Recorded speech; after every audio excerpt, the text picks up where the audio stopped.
আর এই যে বোমাবাজির ঘটনা অর্জুন সিং এর বাড়ির সামনে, সেই বোমাবাজির ঘটনায় ইতিমধ্যেই আটক এক প্রেম সিং নামে একজনকে আটক করা হয়েছে। ইতিমধ্যে জগদ্দল হামলায় তুঙ্গে তর্জা বোমাবাজির ঘটনায় ইতিমধ্যেই একজনকে আটক করা হয়েছে। অর্জুন অনুগামী পুলিশ ধস্তাধস্তি, সকালেই আমরা সেই ছবি আপনাদের দেখিয়েছি। আর এবার অর্জুন সিং এর বাড়ির সামনে বোমাবাজির ঘটনায় আটক করা হয়েছে প্রেম সিং নামে একজনকে।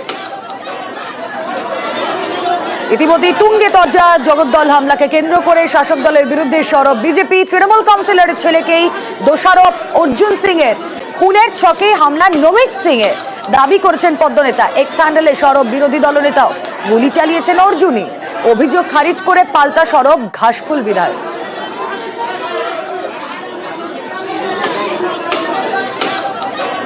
সাত সকালে পর পর গুলি, মুড়িমুড়কির মতো বোমা, জগদ্দলের ধুন্ধুমারে তদন্তে পুলিশ। অর্জুন সিং এর বাড়ির চারপাশের সিসি ক্যামেরায় নজর। ইতিমধ্যেই দুষ্কৃতীদের চিহ্নিত করার চেষ্টা করছেন উদ্দিধারীরা।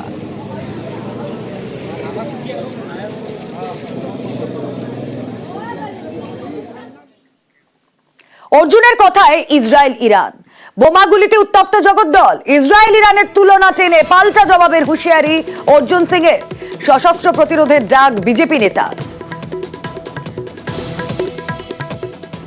জবাব আমি দেবই, ওটা নিয়ে আমি ওসব আমি ওই পলিটিক্সের বিশ্বাস করি না। তুমি আমাকে মারবে, আমি ওই গায়ে রক্ত মেখে মিডিয়ার সামনে এসে সিম্প্যাথি নিয়ে রাজনীতির, আমি আমার প্রাণ আগে বাঁচাতে হবে আমাকে।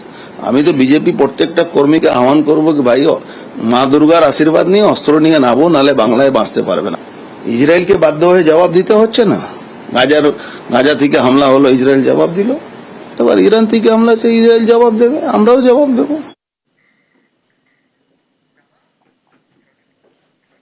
অর্জুন সিংকে সবাই জানে, সে একটা গুন্ডা, মাফিয়া, মাওয়ালি। তার কাজই ছিল মানুষ খুন করানো, ব্যাংকের টাকা উলটপালট করা, অন্যর জমি জবরদস্তি দখল করা। এই কথা তো ওনার মুখে শোভা দেয়, আমাদের মুখে তো শোভা দেয় না।